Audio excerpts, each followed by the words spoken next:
Labas rytas, su jumis Laurynas iš Teletrade, šį gražų saulėtą antradienį.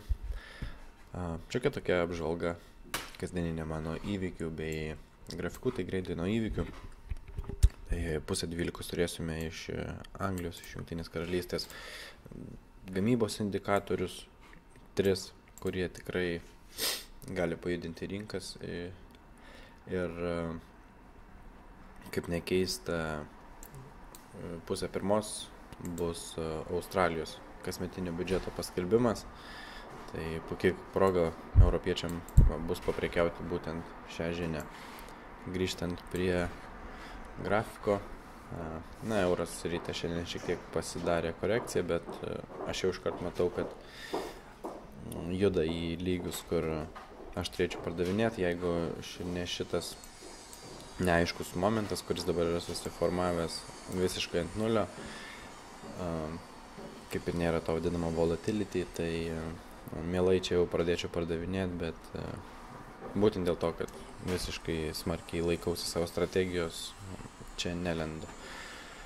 Na, bet jeigu toks bus tonas kaip ir vakar iš eurozonos, tai tikiuosi tolimesnio judėjimo žemyn, bent jau iki 1.1083, tai čia 80 kažkur prie žemumų.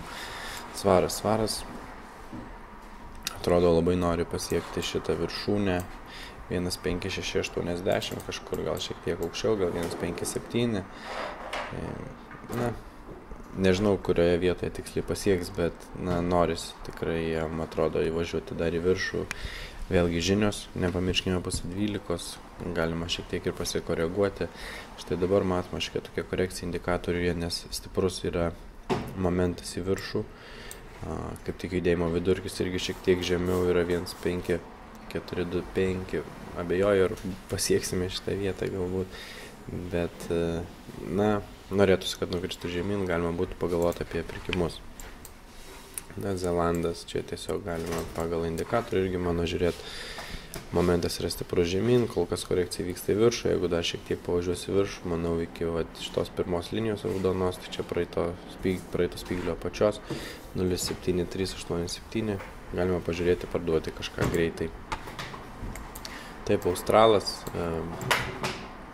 esame gražiame trikampyje vakar nubraižytame, jisai nori irgi tiesiog paliesti viršutinę, techniškai atidirbti, tai čia yra ties 0.79, 70, kažkur gal 60, kažkur tam diapazone 0.79 būtų, bet žiūrėsime, kaip čia viskas išsivaikščios. Vėlgi 12.30, svarbi žinios Australų. Taip, Kanada visiškai neįdomi, sėdi viduryje, momentas yra visiškai nulinis, nėra beveik jokios prekybos, sakykime, vykdyti čia negalima, galima ir praleisti.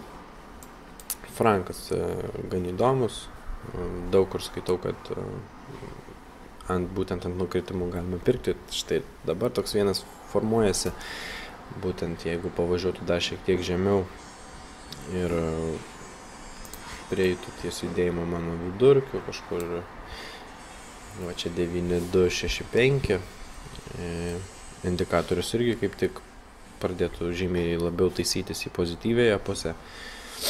Galbūt netgi išliptų iš negatyvios pusės būtent į teigiamą. Na, bet pažiūrėsime štai, bet pagal mano taktiką galima atidėti būtent pirkimus žemiau. Na ir jena vakar stipriai gan važiavo į viršų. Esame ties šiokiom tokiom viršūnėm, 1.2.0, kaip ir pats psichologinis lygis yra tikrai stiprus. Na, jeigu bus pramušta į viršų su uždaryta žvake, galime tikėtis tolimesnio judėjimo. 7, kažkur į aukštumas 1.2.080 ir panašiai. Jeigu taip neatsitiks, tai pradžiai bent 1.1915, 1.1920 kažkur šitam diapazone, žinoma, manau, striks ties judėjimo vidurkis kažkur čia. Na, reikia sekti grafiką ir stebėti. Sėkmės prekyboje visiems. Iki.